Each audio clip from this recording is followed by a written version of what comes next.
Dear students, today we will discuss about design patterns. So these are predefined, pre-developed model for solving a recurring problem in software design. So what is a recurring problem? Recurring problem is that problem which you try to solve again and again. So whatever the problem you are focusing or for which you want to build the software or software program, you are not the first one in the world to solve that problem. There might be number of people who have solved that problem using different ways. And the authentic and pre-developed best possible model which has been used by any of the previous programmer can be considered as a design pattern, and that design pattern is a guideline that you should solve this problem using that particular design pattern, and that is already authenticated and tested and verified and validated. So this will give you a chance that your developed software will have no errors or very few errors. So one of the example of design pattern is adapter pattern. So for example, you have a prefabricated module that have all the functionality needed to solve the problem at hand, but may not have an interface that is compatible with the current application. So adapter pattern provides a standard approach. So let's have an example. So we have a charger and we have a switch that have only two legs, and the socket where we can put this thing has three legs.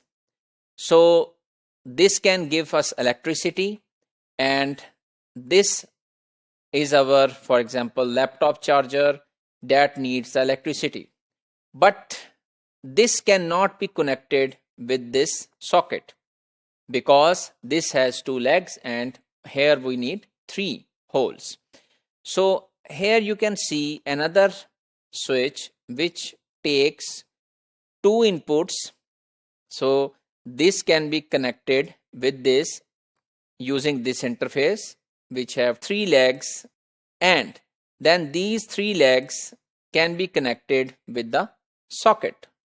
So this means that this particular thing is an adapter pattern which try to adopt in a particular situation. So then there is another design pattern known as decorator pattern. So used when designing a system that performs different combinations of the same activity depending upon the situation at that time.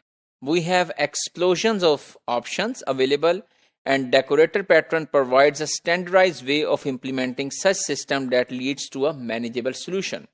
So for example, we want to make pizza.